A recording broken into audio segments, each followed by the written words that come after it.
Hello po. Magandang gabi po sa inyong lahat mga kasandata. Ako po ulito si Mark, ang inyong lingkod. Ang boses sa mga kwento dito sa channel natin na Sandatang Pinoy Horror Stories. Meron po tayong bagong kwento na may pamagat na Baryo ng Aswang. Sana po ay magustuhan ninyo. Simulan na po natin ang kwento. Magandang araw. Itago niyo na lamang po ako sa pangalang Dandan. Hindi ko po tunay na pangalan. Kasalukuyan po akong nasa edad na 46. May asawa na rin po ako at mayroon na rin kaming 2 anak.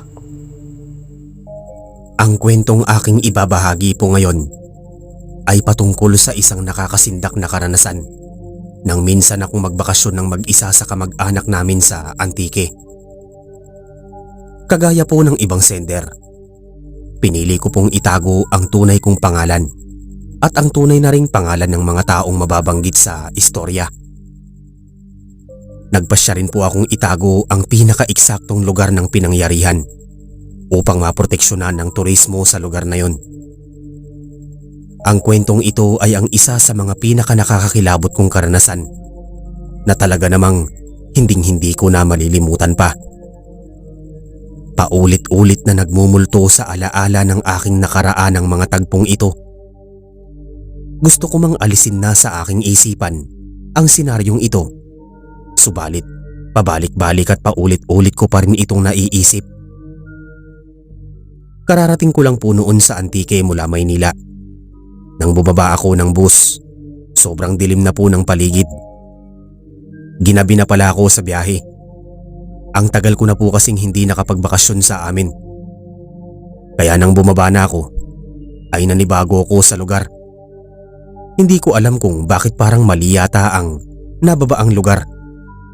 Binuhay ko na lamang ang ilaw ng aking cellphone sapagkat wala namang mga bahay sa lugar na yon.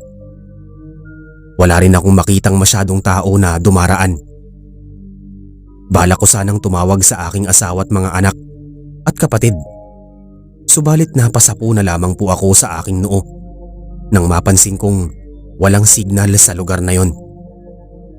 Isa pa ay tanging mga naglalakihang puno lamang ang nandoon. Aminado po akong kinakabahan na ako ng mga oras na yon dahil malakas ang kutob ko na hindi tama ang nababaan kong baryo. Naghintay po ako ng pagkakataong may dadaang sasakyan sa kalsadang pinagbabaan ko. Hindi agad ako umalis doon upang makapagtanong ako kung sakaling mayroon mang dadaan na motorista. Ngunit ang pinagtataka ko lamang po, sa tuwing may dumadaan ay binibilisan po nila ang pagmamaneho. Hinaharurot po nila ang pagmamaneho para lang makalampas agad sa akin. Wari bang natatakot sila sa akin o sa lugar na yon? Kinakabahan na lang tuloy ako habang inililibot ko ang aking tingin sa paligid. Maya-maya lang ay natuwa ako nang may makita akong isang babae na naglalakad. Mag-isa lamang ito at may hawak na sanggol. Sinalubong ko ang babae at nagtanong ako sa kanya kung saan ang baryo Marahuyo. Itinuro niya sa akin ang isang makipot na daan. Isang daan na madilim at napapagitnaan ng kairaming mga puno. Noong una ay natuwa ako nang malamang may baryo Marahuyo nga sa lugar. Ngunit sa katagalan ay natakot ako sa daan. Mas nakakatakot ang daan na yon. Parang hindi ko yata kakayaning maglakad ng mag-isa doon. Kaya naman po ay tinanong ko ang ale na nakita ko. Subalit, nang lumingon po ako sa aking likuran, ay nawala na po ang ale. Nang muli ko pong ituon ang aking tingin sa daan patungo sa baryo Marahuyo, nakita ko pong naglakad na papasok doon ang aling nakaputi habang bitbit ang kanyang sanggol. Tinawag ko ang ale subalit tila hindi ako nito naririnig. Nagpatuloy lamang siya sa paglalakad kahit wala siyang dalang kahit na anong flashlight. Sumunod naman ako sa ale. Nasa unahan ko siya at hindi naman kalayuan ang distansya namin sa isa't isa. Inilawan ko ang kanyang dinaraanan upang hindi siya madapa at mangapa sa dilim. Habang tumatagal ang aming paglalakad ay nawiwirduhan ako sa kanya sapagkat hindi niya man lang ako kinakausap o nililingon. Tinatawag ko siya at kinakausap subalit walang kibo lamang ito. Tinanong ko siya kung taga Baryo Marahuyo din ba siya. Tinanong ko rin siya kung malapit na ba kami at kung bakit mag-isa lang siyang naglalakad ng walang ilaw sa lugar. Pero lahat ng tanong ko, kahit ni isa ay wala siyang sinagot. Kahit man lang tango ay hindi niya magawa. Dinaldal ko siya ng dinaldal noong una subalit napagod na rin ako sapagkat hindi naman siya umiimik. Maya-maya lang at bumilis ang kanyang paglalakad kaya binilisan ko rin ang paglalakad ko. Baka maligaw ako kung maiiwan niya ako. Subalit waring nakikipaglaro po sa akin ang ali na yon. Ang kanina'y mabilis na paglalakad ng ali ay naging mabagal naman. Nang sandaling yun ay hindi ko tuloy maiwasang makapag-isip ng masama. Inakala kong baliw siguro ang babaeng yun. Sa sobrang bagal niyang maglakad ay binilisan ko na lamang ang paglalakad. Kaya naman nauna ako sa kanya. Sa hindi inaasahang pagkakataon, bigla po akong natilapid sa isang tuod. Bumagsak ako sa maputik na daan at napasubsob ako sa putik. Ang flashlight ko naman ay tumalsik sa unahan at nakatutok sa aking direksyon ng flashlight. Marahan akong tumayo. Subalit bago pa man po ako tumayo, ay sinilip ko po muna ang ali sa pagitan ng aking mga hita. Nagimbal ako nang mapagmasdan kong nakalutang ang kanyang mga paa. Nanlaki ang aking mata at paspasan akong napatayo at kinuha ang flashlight. Nang muli akong lumingon sa direksyon na kinaroroonan ng ali, wala na ito doon. Napalunok na lamang ako ng sarili kong laway dahil sa takot. Nagsipagtindigan ang aking mga balahibo sa batok at braso. Hindi ko na malaman kung ano ang aking gagawin. Hindi ko mabatid o maipaliwanag kung paanong agad-agad na nawala ang ali sa aking likuran. Dahil sa kababalaghang yun ay mabilis akong tumakbo pauna upang makalayo sa lugar na yon. Tumakbo po ako ng tumakbo hanggang sa makalayo na ako. Subalit, napahinto ako sa pagtakbo nang makita ko sa hindi kalayuan ng ali na nakaputi. Nakayuko na ito sa aking unahan habang nakalugay ang buhok. Bitbit ang kanyang sanggol na hinihili niya. Wari bang napako ang aking mga paa dahil sa tagpong yon. Tuluyan nang sinakop ng takot ang buong sistema ng aking katawan. Kaya ay nahihirapan akong humakbang. Kinuha ko ang aking bag, ang aking dalang kutsara. Yun lamang ang nakikita kong paraan na magsisilbi kong panlaban sa ali. Malakas na kasi ang kutob ko na isang aswang ang babaeng nakasabay ko sa paglalakad. May sa demonyo yata ang babaeng ito. Bulong ko sa aking sarili. Lumingon ako sa aking likuran at tanging dilim lamang ang aking nakita. Pagbalik ko ng tingin sa ali, nagmistula siyang asong ulol na buhaghag ang buhok na akmang gagapang patungo sa aking direksyon. Nang oras na yun ay hindi ko na po alam kung nasaan ang sanggol na kanina ay hawak niya. Inihakbang ko ng inihakbang ang aking mga paa paatras dahil kita kong marahang lumalapit ang babae sa aking pwesto. Lumingon ako sa aking likuran at nasindak ako nang mapagmasdan ko ang sanggol na nakaharang sa daan. Dahil buong akala ko ay isang ordinaryong sanggol lamang yun, kaya naman po ay malakas ang loob kong nagpatuloy sa pag-atras. Subalit nang ibaling ko ang aking tingin sa sanggol, biglang nag-iba ang wangis nito. Nagmistula itong isang halimaw na may mahabang tenga. Pangit na wangis. Taglay ang mahahabang pangil. Nagpakawala ng hagikgik ang sanggol na sa pakiwari ko ay isang tiyanak.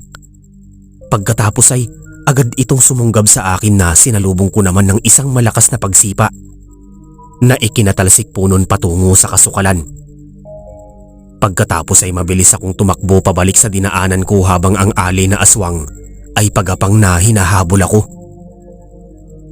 Sa kabutihang palad ay may isang matandang lalaki akong nakasalubong. Humingi ako ng tulong sa kanya. Maswerte ako sapagkat matapang siya at hindi tinanggihan ang paghingi ko ng saklolo.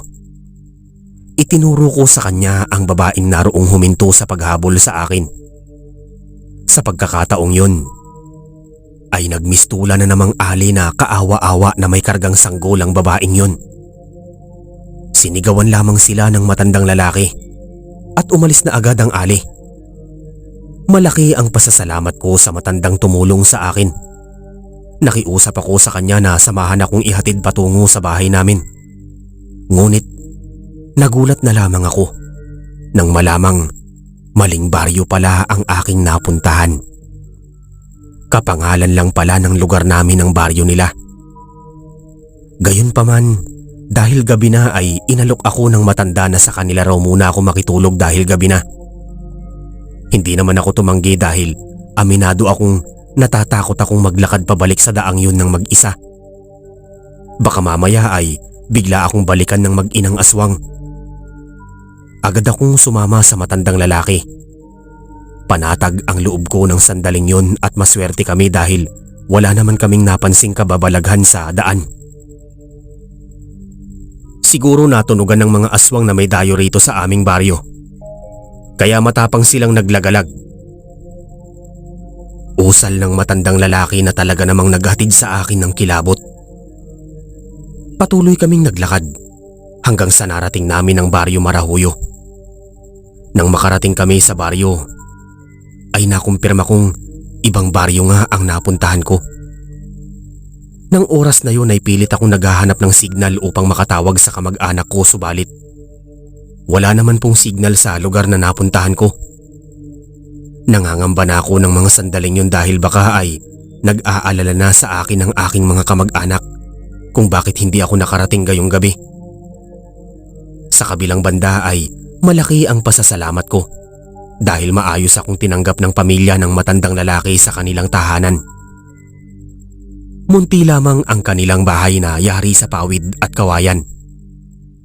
Doon ay pinainom nila ako ng tubig at nilutuan ng masarap na pagkain para sa hapunan. Nang maghain na ng pagkain ay nanibago ako sa sabaw na inihain nila sa akin. Ang sabaw ay may sahog na karne na parang sa daliri ng tao. Ang lahat ng taong naroroon sa bahay ay nakatingin sa akin kaya nahihiya akong magtanong at magreklamo. Sa pilitan kong hinigop ng bahagya ang sabaw kahit pa na nandidiri ako. Bigla akong nawalan ng gana sa pagkain kaya itinigil ko na ang paghigop sa sabaw. Sinabi ko sa kanila na busog na ako. Nginitian naman ako ng matandang lalaking tumulong sa akin. Pagkatapos ay sinamahan ako nito patungo sa isang silid na pansamantala ko munang matutulugan ng gabing yun. Nang makapasok na ako sa kwarto, ay bigla nitong kinandado ang pinto na para bang may balak akong takasan sila. Hindi na ako nagreklamo ng oras na yon. Kahit kinandado pa ng matanda ang kwarto, nasa isip ko ay magandang proteksyon yun laban sa mga aswang. Isa pa, wala na rin naman po akong balak na lumabas pa dahil gabi na rin naman sa labas. Tanging baryo lamang nila ang napuntahan ko na hindi pwedeng pagkatiwalaan ng mga tao. Siguro dahil po sa liblibang kanilang lugar, kaya talamak ang mga aswang sa baryong yon. Nakatulog naman po ako ng maayos. Subalit hindi naging mahimbing. Sa kalagitnaan po kasi ng gabi ay nakarinig ako ng ingay mula sa labas ng bahay na kinaroroonan ko. Sinilip ko ang siwang mula sa dingding ng kwarto upang alamin kung saan nagmumula ang ingay. Bigla kong naaninag ang kairaming mga tao na nagtitipon-tipon sa labas. May mga naglalaro ng tambol, sumasayaw sa gitna ng apoy at ang iba ay kumakain. Wari bang nagdadaraos sila ng pista sa kanilang lugar. Ang pinagtataka ko lamang ay bakit kung kailang hating gabi na, saka lamang sila nagdaraos ng ganoon. Sinubukan kong buksan ang bintana ng aking kwarto subalit hindi ko na tinuloy. Nagdalawang isip ako matapos kong marinig sa mga taong nag-uusap na maya-maya lang daw ay papatayin nila ako. Dinig ko ang usapang yon mula sa matandang lalaki na tumulong sa akin. Kausap nito ang kanyang asawa na nasa sala ng kanilang bahay. Habang nakikinig sa kanila ay bumilis sa pagkabog ang aking dibdib. Narinig ko rin po ng oras na yun na ang matandang lalaking tumulong sa akin ay ang pinuno ng mga aswang sa baryong yon. Nang oras lamang pong yun, doon ko lang nalaman na napadpad pala ako sa baryo ng mga aswang. Dahil kabilugan daw po ng gabing yun, ako ang gagawin nilang handa sa kanilang salo-salo sa pistang isinasagawa nila sa tuwing kabilugan ng buwan. Hindi ko na alam ang aking gagawin ng mga sandaling yun. Gulong-gulo na ang aking isipan. Marahan akong sumilip sa siwang ng dingding at napansin kong nakikisaya sa pista ang aling may dalang sanggol na nooy nakasabay ko. Siya ang nagturo sa akin ng daan papasok dito. Kinakabahan akong tumakas dahil baka mas madali nila akong mapapatay sa labas sapagkat mabibilis silang tumakbo. Naisip ko rin na kung hindi ako lalabas, tiyak na kamatayan ang nag-aabang sa akin. At kung lalabas man ako ay maaari pa rin akong makatakas palayo sa baryo ng mga aswang. Kaya naman po ay naglakas ako ng loob na tumakas. Marahan kong binuksan ang bintana at maingat na bumaba doon. Pagkatapos ay nagkubli ako sa dilim kung saan ay walang mga matang nakatingin. Nang magkaroon ng tamang pagkakataon ay mabilis akong tumakbo patungo sa kagubatan. Sinamantala ko ang pagkakataong yun habang nag-uusap pa ang mga aswang at ang iba naman ay nagsasayawan sa palibot ng apoy. Nang marating ang gubat ay mabilis akong tumakbo ng tumakbo. Tanging liwanag ng buwan ang nagsilbi kong sulo ng mga oras na yon. Sa kabutihang palad ay dinala ako ng aking mga paa patungo sa isang daan. Ngunit hindi ko po minabuting dumaan sa daraanan dahil mabilis lamang akong mahahanap doon. Minainam ko pong dumaan sa masukal na bahagi. Nagulat na lamang ako nang biglang nagsialulungan ang mga aso. Mga aso na sa palagay ko ay mga aswang dahil nanggaling ang alulong mula sa baryo na tinakasan ko. Malakas ang kutob ko ng mga sandaling yun na pinaghahanap na ako ng mga aswang. Kaya naman ay nagmadali akong tumakbo ng tumakbo. Maswerte ako sapagkat malayo-layo na rin ang aking narating. Subalit hindi ko alam kung tuluyan ba akong makakatakas ng oras na yon sapagkat sobrang lawak ng gubat na tinatakbo ko. Ilang beses akong natusok ng kahoy. Palagi rin akong nasusugatan ng mga sanga. Hindi ko ininda ang lahat ng sakit. Makalayo lamang po ako sa lugar na yon. Maya-maya lang ay nakarinig na ako ng kaluskos na may sumusunod sa akin. Pagod na ako ng oras na yon. Subalit tuloy pa rin akong nakipagbuno sa kagubatan. May pagkakataon na nadadapa ako subalit agad naman akong tumatayo. Hindi ko rin maiwasan ang minsang mabunggo sa mga puno dahil madilim ang paligid. Masyado po kasing malago ang dahon ng mga puno sa gubat kaya natatakpan nila ang liwanag na nagmumula sa buwan. Napagpasyahan kong kumuha ng patpat na magsisilbi kong panangga laban sa mga aswang. Ang kaluskos na sumusunod sa akin ay marahan ng pumapalapit. Imbis na matakot ay tinibayan ko ang aking loob upang makauwi ako sa aking pamilya. Alam ko kasing may mga taong naghihintay sa aking pagbabalik. Maya-maya lang ay isang aswang ang bumulaga sa aking unahan.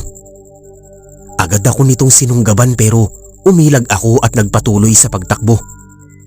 Subalit habang tumatakbo ay naabutan ako nito sa likod.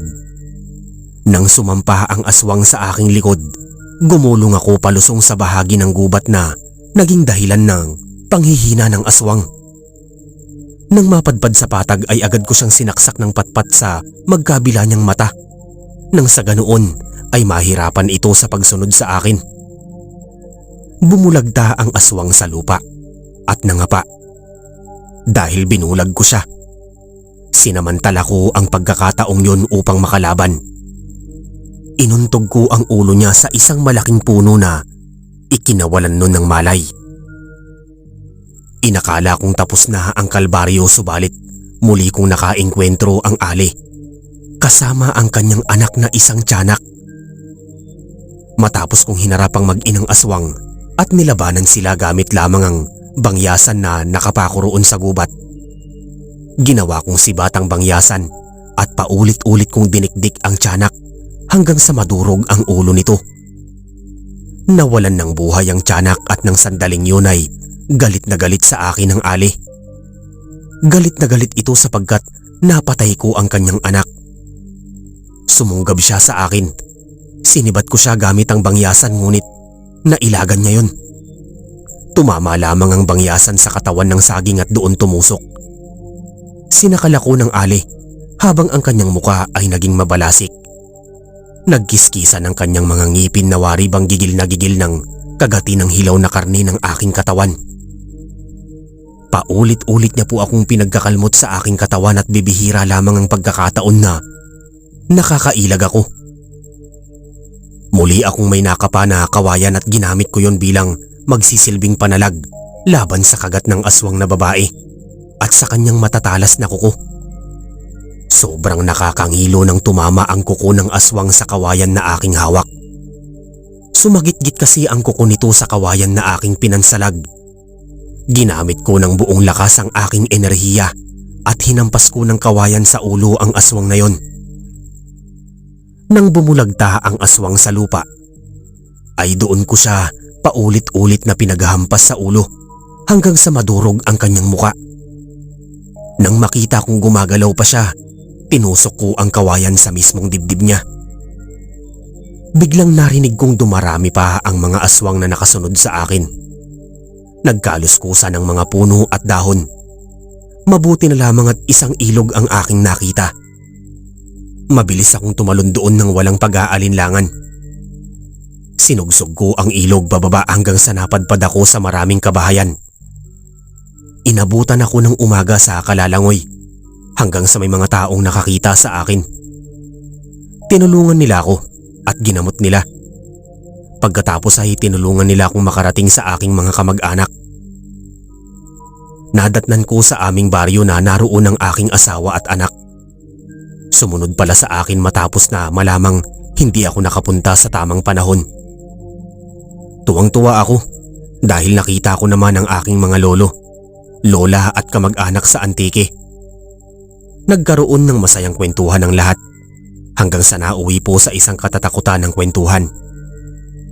Ikinuwento ko sa kanila ang aking karanasan sa mga aswang at marami ang naniwala at natakot. Yun na yata ang pangyayaring ayaw ko nang maranasang muli. Hanggang dito na lamang po ang aking kwento. Muli, ako si Dandan at maraming salamat sa mga nakinig sa aking kwentong aswang.